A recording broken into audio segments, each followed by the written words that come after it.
Hey y'all, this is Reed and Madison with Twin Rivers Music Scene, here with Justin Osborne of Susto. How are you doing? I'm doing well. Thank you guys for having me. Thank you for being here. We're excited to have you.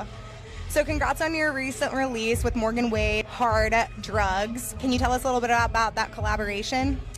Yeah, so I've been doing this project, Susto Stringband. It's like old time and sort of bluegrassy reinterpretations of a lot of my songs, along with newer songs as well.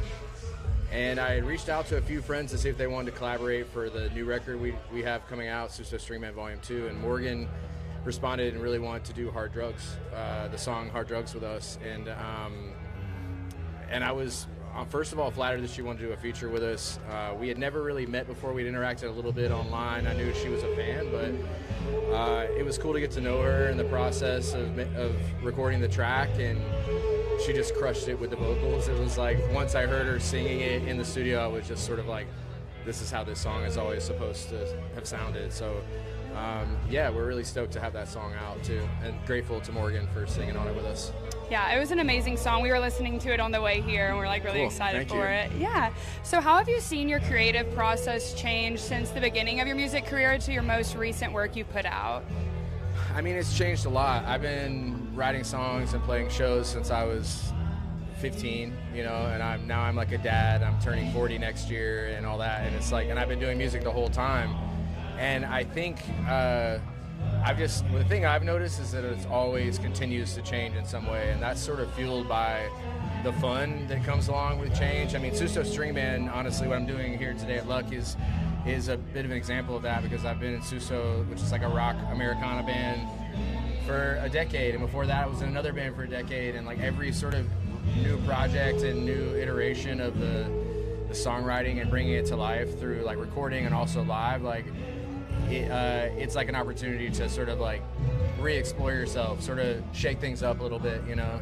And I've definitely found that that's something I love to do. And also as a writer, you know, as you live your life, your writing changes and evolves along with you. And so I'm just honestly feel always pretty lucky I get to do this for a living and write songs and play them. It's the best. So that's incredible. Things have changed, but you know, it's like also there's still a lot of gratitude, and we try to keep it fun, and it's the reason you do it, you know, it's to have fun. So absolutely, that's awesome. Well, speaking of your songwriting and your sound, growing up in the South, how do you think that's inspired your songwriting and sound?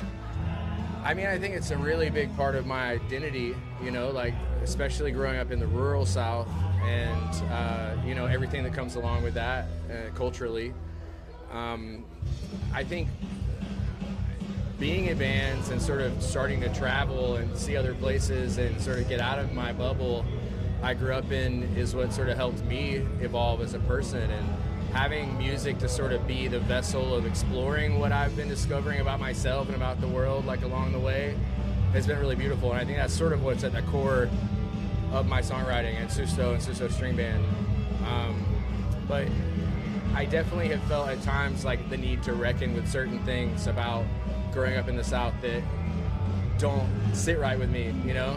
And I feel uniquely able to do that, being like, you know, from there and really having a close understanding of, you know, what it's like to be in the middle of it. But yeah, I mean, I try not to harp on it too much, but you know, you can't take well, in my case, you can't really take the boy out of the South, and you certainly can't take the South out of the boy. So, you know, I love being from the South. I love where I'm from in South Carolina. I love living in here in Texas now and everywhere in between. So, you know, it's a lot of beautiful things about Southern culture, and also a lot of things that we need to be honest about and sort of, you know, have ongoing conversations about. Yeah. My opinion. That's a very great perspective to have on it, for sure.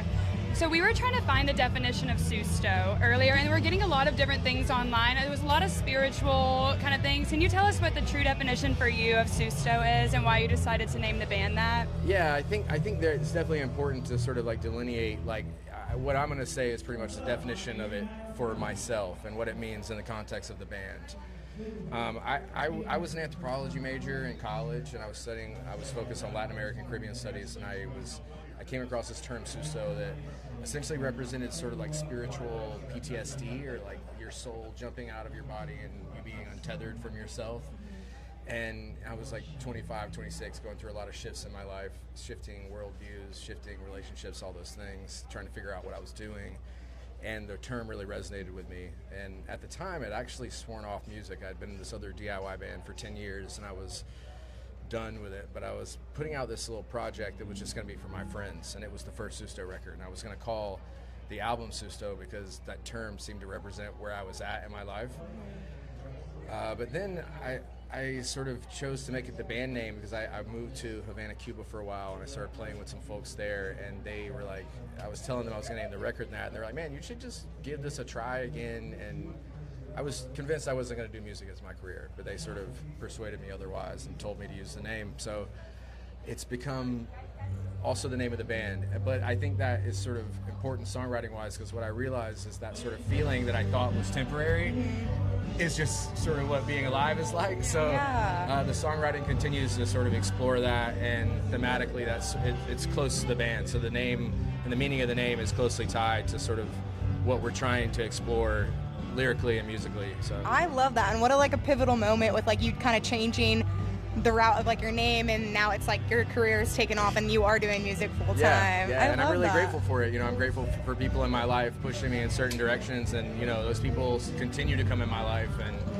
I'm just here. I'm along for the ride. Well, that's amazing. Well, thank you so much for sitting here and chatting with us. Yeah, Where can people follow you and keep up to date with your shows and music and all the things? So my Instagram page, Susto is Real, is pretty much the hub social media wise, but also our website is sustoisreal.com.